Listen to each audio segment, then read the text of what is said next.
Lab 2 overview. So this is called Equipment Familiarization and Basic Measurements. And so we'll go over the objectives quickly. This lab will cover the following topics: introduction to the voltmeter, the ohm meter, and the amp meter.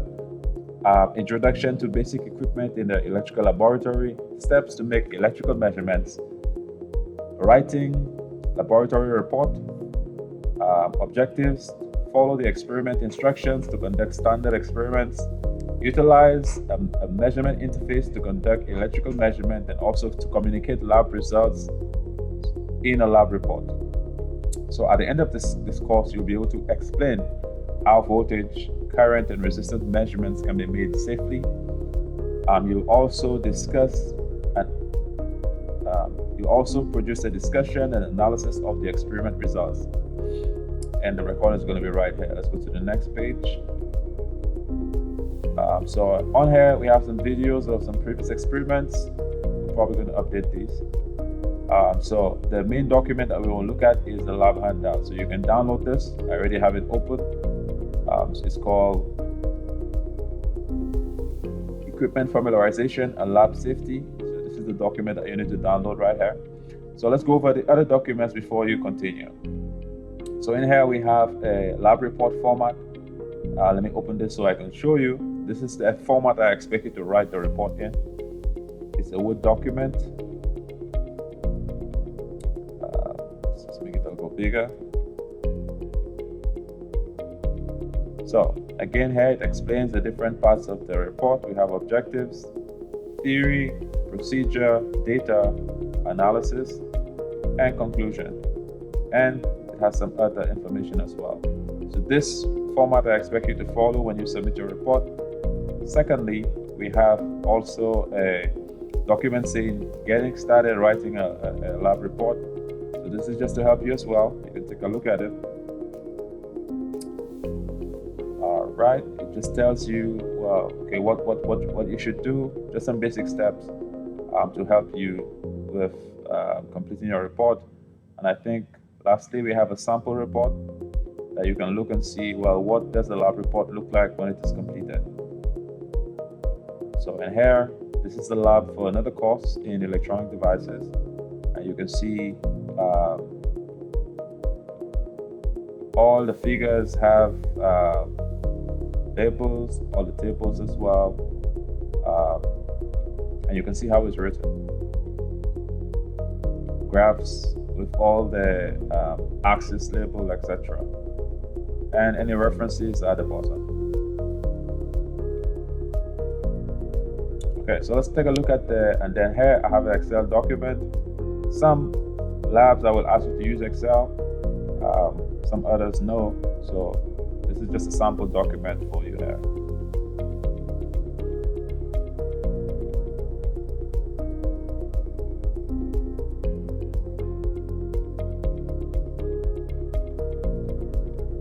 Okay, in this one, there was some sample data that was collected, so the data is on this side, and the information is graphed on that side as well. So again, Excel is a tool that you use to help you with your calculations and also to help you with plotting graphs. So it's an important skill for you to know. So this is just a sample document here. So I went through this lab report already. I find that the instructions are not very clear. So I may revise the instructions and repost it. But well, let's go over it today. We will start with the objectives for the lab.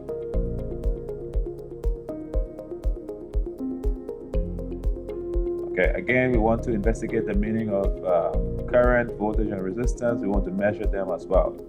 So we'll go over some brief theory before we continue. So again, what is a circuit? We describe a circuit as a interconnection of electrical elements. That a circuit is an interconnection of electrical elements.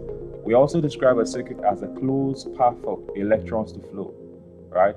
Again, we know as the electrons are flowing, each electron has a negative charge, so we can say that charge is flowing in the circuit. And then if you measure the amount of charge that is flowing or the rate at which the charge is flowing, then this is how we get our current, right? Because current is the rate at which charge flows. Okay, so let's proceed. Again, this I've shared this with you like 3 times. This is the third time that you're seeing. We go back to just sharing with you that the basis of electricity and electric energy is the movement of charge, right? And again, this is based on free electrons moving in your circuit. And this is how we have this electrical energy moving from one point to the next. Again, charge can be negative or positive. Protons have a positive charge, and again, I don't even have to explain this, right? We have the rules for charge here that like charges repel and unlike charges attract. What is the charge of one electron? So we said electron has a negative charge. Can we actually measure that charge? Well, the charge for one electron is going to be negative 1.602 times 10 to the minus 19 charge, coulombs, right? So we see again, electron has a very small amount of charge, right?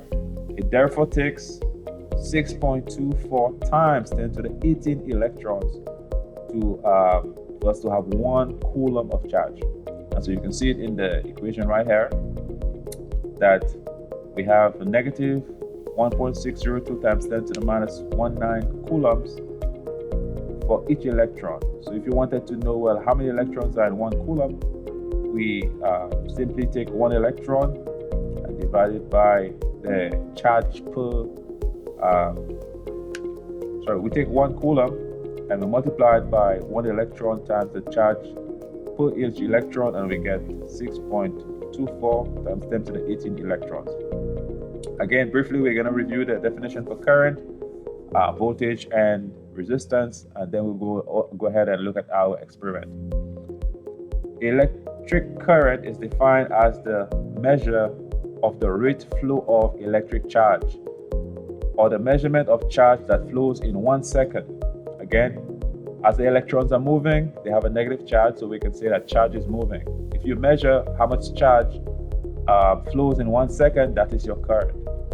So if you were to define current is going to be charge over time, right? The charge over time. And so if you put it in terms of a delta, right? You have a delta Q over delta T. Another way to describe it is the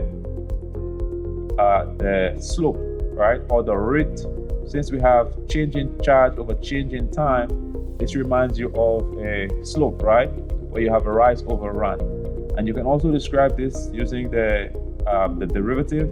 The derivative of anything, when we talk about the derivative, we're talking about the rate, right? Now, since we are measuring the rate of charge, we can say actually it's the derivative of charge, right, with respect to time. So we have dq over dt. Again, q is charge in coulombs and t is time in seconds, and the unit for current is going to be the ampere. So 1 ampere is said to be present when we have 1 coulomb of charge flows in 1 second. So again, if 1 coulomb of charge is flowing in 1 second, then we're said to have 1 ampere of current. Again, here's the equation for it.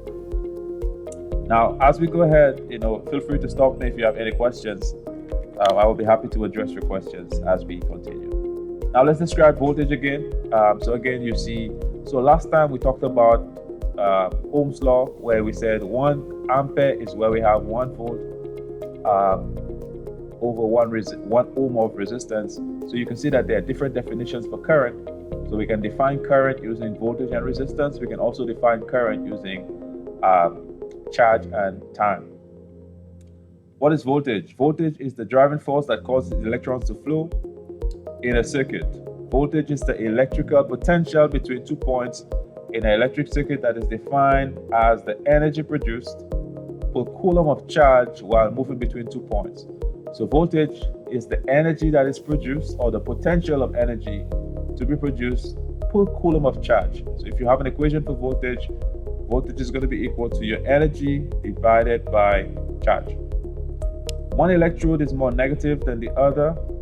Okay, let's look at this example. It says the common source of potential energy is a chemical battery, which is used to further describe voltage. One electrode is more negative, and because of the chemical reaction, it produces free electrons. These electrons are repelled from the terminal and travel through the conductor, which is in this case copper wire, to the positive terminal of the battery. The work produced for every coulomb of electric charge that is moved is the voltage, right? Again, the work here is described as energy in joules, and of course charge, the unit for charge is coulombs. So 1 volt is 1 joule of energy divided by 1 coulomb of charge. Okay, so an electric potential of 1 volt between 2 points in an electric circuit will produce 1 joule, while 1 coulomb of charge is moved between the 2 points. Voltage is measured across the terminals of a circuit. When voltage is increased, the current will also increase and the reverse follows. So voltage really drives the current. Voltage is the potential to put charge in motion. Again, voltage, we said voltage causes current to flow. Voltage, another way to describe it, is the potential to put charge in motion. And why is it potential? That is because if you have a battery, you can actually measure the voltage across it, but it's not doing any work. When you connect it to a circuit, that is when it's going to be doing work, and that is when, charge is going to move through the circuit. Let's define electrical resistance.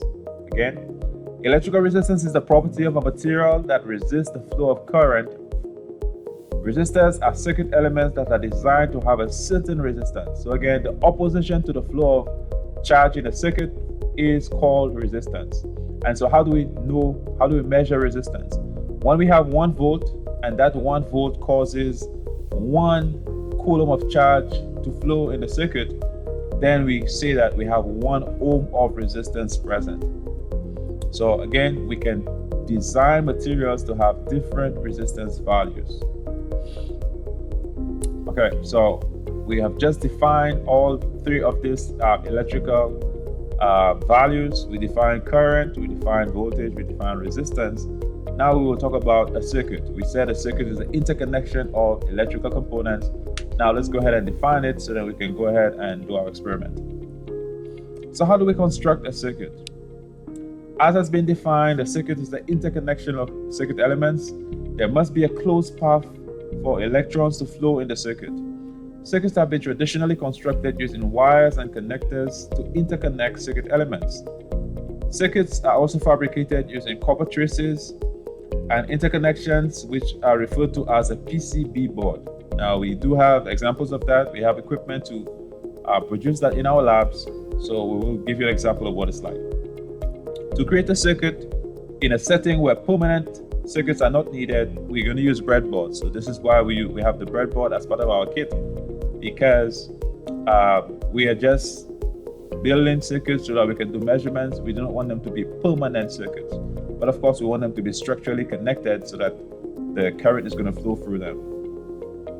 The breadboard has multiple sections which are interconnected and are used to connect 2 or more circuit elements or connecting wires. Figure 4 shows an electrical circuit diagram which is used to demonstrate designing an electrical circuit. Okay, let's have a look at this. Now, before we look at the diagram, we should also note that we use schematic diagrams to represent actual circuits. And so the way we do that is we use symbols to represent the different electrical components that are interconnected with wires. So what are some of the symbols? Of course, you see the symbol for a resistor. It can look like this, or it can also look like this lines. And again, these symbols are standard. They are used across the world. You can pick up a schematic diagram and identify the components that make up the circuit. We have a variable resistor where we can actually change the resistance of that resistor. We have switches, capacitors, inductors, diodes, voltage sources, batteries, and also circuit nodes. Okay, so let's have a look at this simple circuit here. Here we have a circuit with a symbol for a battery. So this, and again, the voltage of the battery is noted next to it. It's 5 volts. We have a symbol for a LED, which is a light emitting diode. And we have a symbol for a resistor. And note the resistance of the resistor is right next to it. So if you were given the schematic diagram, how would we construct the circuit? Well, again, we said the circuit is a connection or interconnection of circuit elements. You can see that we have 3 circuit elements in the diagram. How do we connect these? Of course, we need to know, okay, which pin or which lead of the actual component is connected to which other component. And okay, does it have to be connected to a specific pin? What you will see is that some components are polarized, that is, they have a positive and negative pin, and some are not polarized. So if you look at this circuit here, you can see that the battery is definitely polarized. We have this side represents the positive, this side represents the negative because it's the shorter side. The LED is definitely polarized. This side is the positive side, this side is the negative side. The resistor is not polarized, so we connect it on any side. So again, you will take one wire from the positive of the battery and you connect it to the positive of the LED. Likewise, the negative from the LED goes to the battery, to the resistor, and the resistor then goes back to the negative of the battery. Okay, so one thing that is important when we build a circuit is to identify any polarized component. So for the battery, we need to identify which is the positive and negative. Likewise, for the LED, we can identify this with the LED because one of its legs or one of its leads are going to be longer than the other, which represents a positive pin.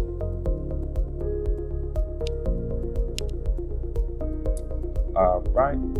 So this paragraph here just explains how you're going to connect the circuit. So again, if you have a look at the breadboard, we are saying that the rows are all connected. So if you want to connect 2 items, you need to put them in the same row.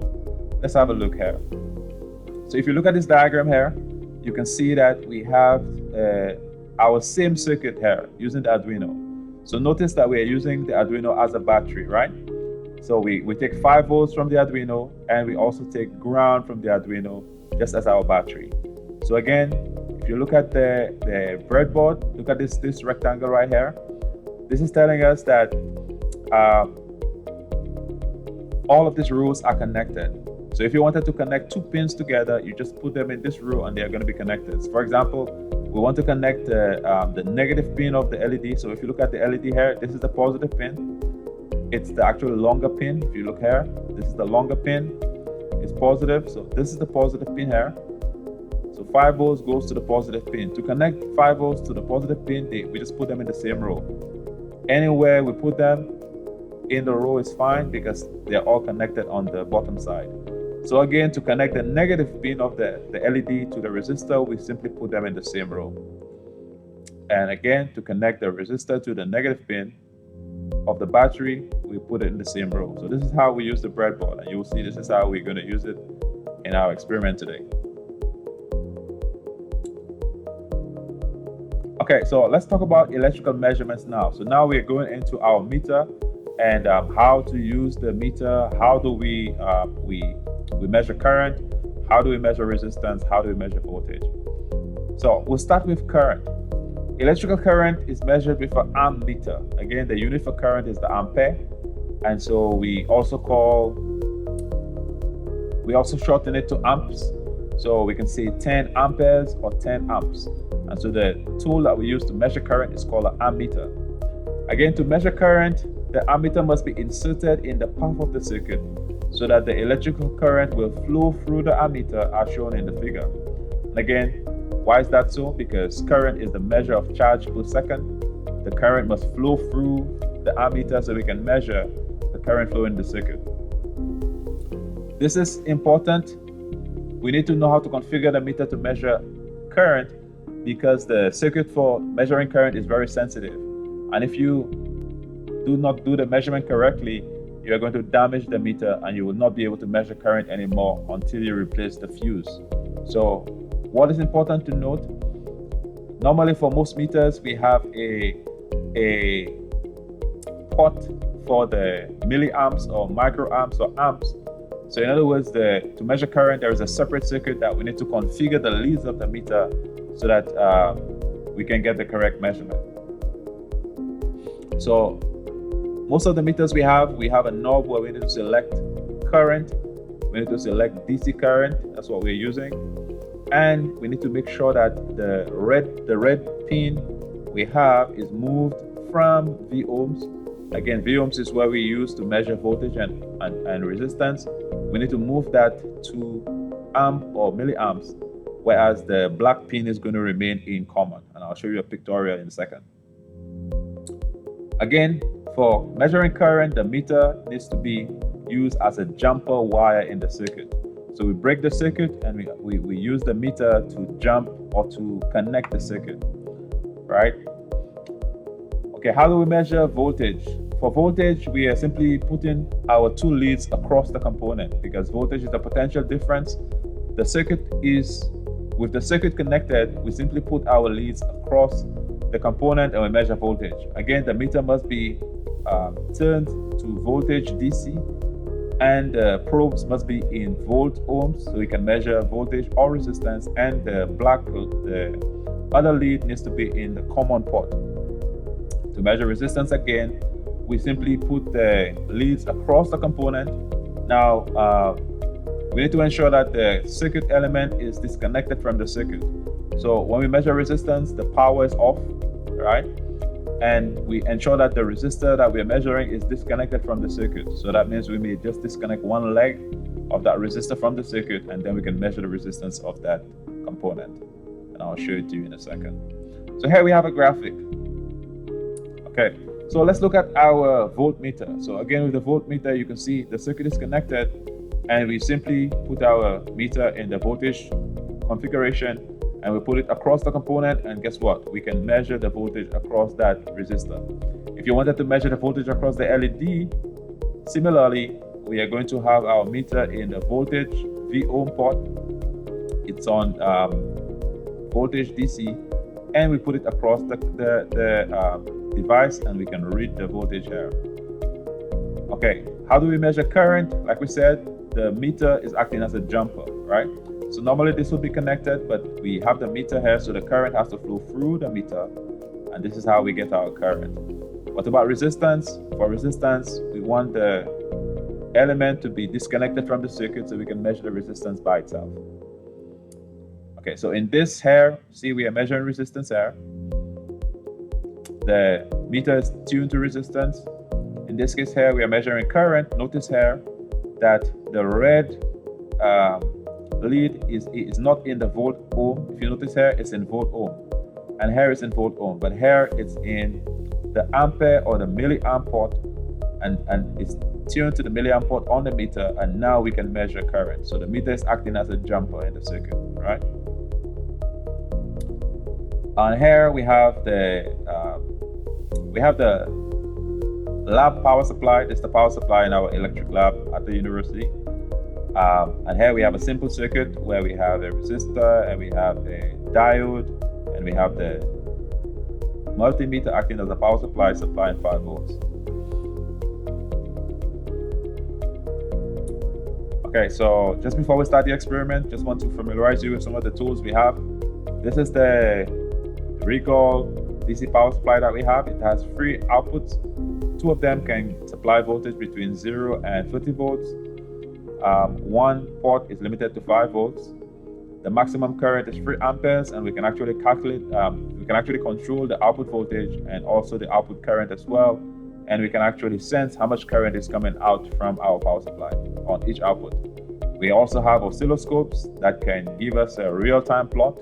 So the oscilloscope plots voltage with time. So as time passes, you can actually see the shape of the voltage if the voltage is moving. We have a signal generator that produces 2 independent signal outputs. So you can produce sine waves, you can produce triangular waves, square waves, pulses, etc. And we also have a digital multimeter in the lab. It's high resolution. It can measure voltage, current, resistance, frequency, temperature, capacitance. All right. So again, this is where I thought we had some misunderstanding in the lab. So I'm going to clear it up. Here it's asking about doing the lab using the Emona Teams remote lab platform. Now this, I have not verified that this is working properly. So we'll skip this and we'll go down to, this may be something later. So I'm going to revise this. Let's go down to the appendix where we have an alternate procedure for using the Arduino kit. So in this case here, we need to get the components that are listed here, which is the 470 ohm resistor, we need the breadboard, we need the Arduino, we need some jumpers, and we need one LED. And we are told to construct the circuit looking like the schematic diagram, and pay attention to everything so that our circuit, the LED should come on. So it's powered up and the light is on, right? That's step one. First step is to connect this positive of my battery to the positive of the LED. Like I said, the LED has one pin longer than the other. The longest pin is the positive pin. So I'm going to put the positive pin on this side and the negative pin on that side. All right. So the first step is to do, I'm going to do this wire right now. Connect the positive pin of the LED to the 5 volts of the battery of the Arduino. So to do that, I just simply put it in the same row. Once I put it in the same row, they'll be connected. That's how we use the breadboard. And I'm going to now connect it into 5 volts on here. So if you look on the side here, you see 5 volts, correct? So you just put it in the slot, 5 volts, now they're connected. So this wire, we just installed it. The next step is to have our resistor. Now, in your kit, you will have these resistors. They are actually labeled on the top of them. Yes, the color code, I'm going to ask you about that later on. But these are actually labels, so look for the one that says 470. Like this one, just grab one from it. This is the 470 ohm resistor. And so the circuit says we need to connect this resistor to the negative of the LED. Now this is the negative of the LED right here. So to connect them, we simply take this resistor and we're just going to just make our circuit like a straight line. So the thing you will see is that circuit is an interconnection. It doesn't matter how it looks, but of course we try to make it look neat. So again, I put this in the same row with this negative of the LED, so now they are connected. So we just completed this right here. Now the last step is to connect ground of the battery to the other leg or the other lead of the resistor, which is right here. So I need to connect ground from the battery to this row right here so they can be connected. So I have a black jumper right here. I'm just going to use that. So again, to connect it and to put in the same row, it doesn't matter which hole I use, as long as they're in the same row. And on the Arduino, of course, you can see the ground connection right here. So I'll go ahead and put it in the ground there. And so as soon as I do that, my LED comes on. Just let me know that we have current flowing in the circuit. So this is the first step. First step is to build a circuit, right? Second step now, sorry about that. Second step is going to be to do our measurements. And of course, we have our meter right here. And I'll show you how we can configure the meter. Let me just clean up my area since we are done. Now, what we're going to do some measurements. So first, we're going to measure resistance, voltage, current. So we'll start with the voltage, and then we're going to do current, then we're going to do resistance. Again, we said to measure voltage across the resistor, we simply have to put our 2 probes across the component while the power is on, and the voltage, this must be on DC volts. Again, we're going to measure the voltage here, and I'm just drawing a voltmeter across this here, and we're also going to measure the voltage coming in, right? Okay, so let's go ahead and do that. So I'm just going to label them. So we're going to have VLED, we're going to have VR, and then we're going to have VS for our supply. So again, notice the meter here, the red port is in V ohms, the black is in common. I'm going to tilt it to V here. So again, for my meter, this one had the symbol says it can measure DC and AC, right? So I take my 2 probes here, and I need to measure the voltage across the LED. And so to do that, I simply touch the 2 probes on the LED, right? So I touch both the positive and negative probe, make sure I have a good contact, and you can see on the screen of my meter, it shows me 1.887 volts. Now, voltage is polarized, so if you change the probes of the meter, you may see a negative voltage here, right? Because that voltage is polarized.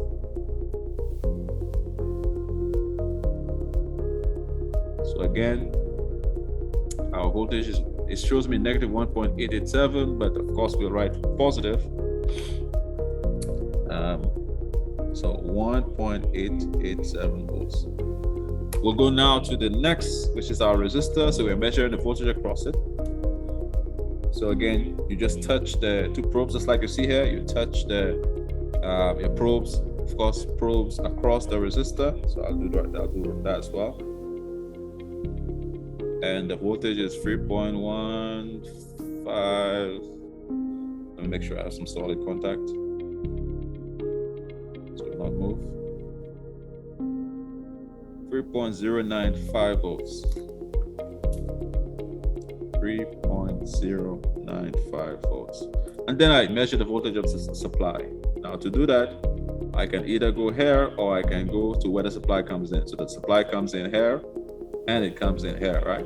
So this is the supply. So I go across the resistor, the first leg of the LED and the last leg of the resistor, and that's going to be my supply. And so my meter shows me 5.06 volts. 5.06 volts. All right. So observation, you can see that the supply, whatever you measure in the circuit is going to add up to the supply. All right. So the supply is the voltage across the components in the circuit. We only have two components, the LED and the resistor. So if you measure across them, you get the supply. Next, we're going to measure current. Now to measure current, we said we need to put the circuit to measure current in the particular mode to measure current. So of course we have a port for amperes here, 10 amperes, and we have one for 400 milliamps. So I'm going to turn it here to 400 milliamps, and then I need to put the meter in the particular mode so that we can use the milliamp circuit. Then I need to make the meter as a jumper in the circuit. So how do I do that? I disconnect the circuit. So again, I'm going to disconnect the battery from going to the LED, and I'm going to put the battery maybe somewhere here. Right? And then I use the meter as a jumper to go in between these two, right? So the meter is going to finish the circuit, or it's going to complete the circuit. So I'm going to put the red port on the increment, and then so now you see the circuit is complete. So that's why the LED is lighting. So the meter now is telling me that we have 6.79 milliamps of current flowing in the circuit. 6.80 milliamps. So I make a note of that. 6.80 milliamps. Now this is the same thing as 0.0068 amperes, right? Now the last step is to measure resistance. And to measure resistance, we said we need to disconnect the circuit, right? So we don't have power flowing, right? The circuit is not closed. I just remove the ground. And now I need to put the meter back in the volt ohms configuration. And then turn the knob to the omega symbol, and now we can measure resistance. Now again, we said this is a 470 ohm resistor, but it has a particular tolerance so that when you manufacture it, it can be, if the tolerance is 5%, the measured resistance will be 5%, plus or minus 5%, around 470 ohms. So when I measure this, I get that the actual resistance is 0.468K, which is the same thing as 468 ohms, right? So I'll make a note of that. 468 ohms. All right, so this is what the lab asks you to do. These are all the measurements that the lab asks you to do. Let me just show you the page one more time. So on here, it says, okay, connect the schematic diagram. Then it tells you to connect the power. It tells you to measure the voltage across the LED. Then measure the voltage across the resistor. Then it asks you to take a picture of your circuit, right? Now, all of this information you are doing is for a lab report. It says take a picture of your circuit. Then it says write the following in your lab notebook. Talks about the lab name, student name, objectives. So this is just information on your lab report. It asks you to measure the voltage across the LED and the resistor.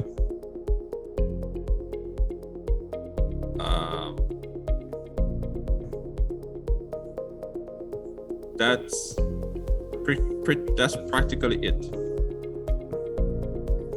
for the lab. So again, we just go through these basic measurements, measuring voltage, current, and resistance. In our further labs, of course, we will go into resistance in more detail. So asking you, well, if you have more than one resistor, how do you calculate the resistance, etc., etc.? What is Ohm's law? Which is Ohm's law gives us the relationship between voltage, current, and resistance. So for example, let me just show you since we're here. So we have the circuit here, and we measured the current, we measured the voltage. Ohm's law is a relationship between voltage, current, and resistance. I'll make a note of it here, Ohm's law. And what it tells us is that voltage is equal to current times resistance. And so this is a basic algebraic equation. So of course, if you wanted to find current is going to be voltage divided by resistance. If you wanted to find resistance is going to be equal to voltage divided by current. So since we have this here, we can test this out, right? So we have a resistance and we have the voltage across the resistance. Now, Ohm's law, we can apply Ohm's law to the voltage. So if you wanted to find the current given this resistor, using this voltage across the resistor is going to be current is going to be equal to voltage across the voltage of R over R, which is going to be 3.095 volts over 468, and that should give us a current based on Ohm's law. And let me just calculate it so you can see.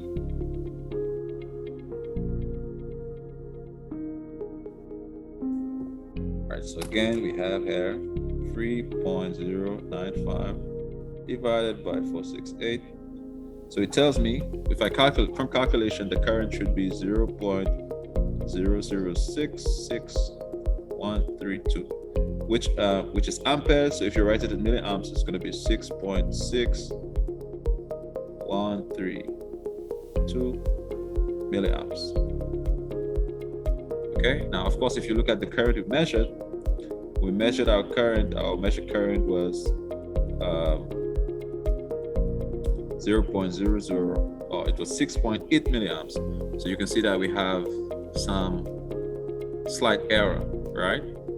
So even though we measured the current to be 6.8 milliamps, if we went ahead and calculated it and we got a much lower current. So what that tells us is that we have the measurement that we make has some degree of error, right? So it's off by 0.2 milliamps. Likewise, if we wanted to, if we knew the current and the voltage and we wanted to find the resistance, we can actually divide. So let's do this last step. So if you wanted to find resistance using Ohm's law, resistance is equal to VR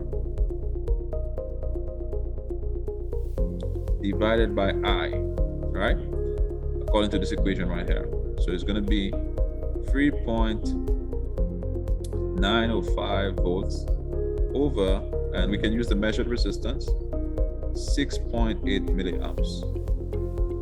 So that would be here 3.905 divided by, now again, 6.8 milliamps is the same as 0.0068 amps, so 0.0068, and it gives us a resistance. Let's make sure we have the right thing here. So this is 3.095 divided by 0.0068 gives us a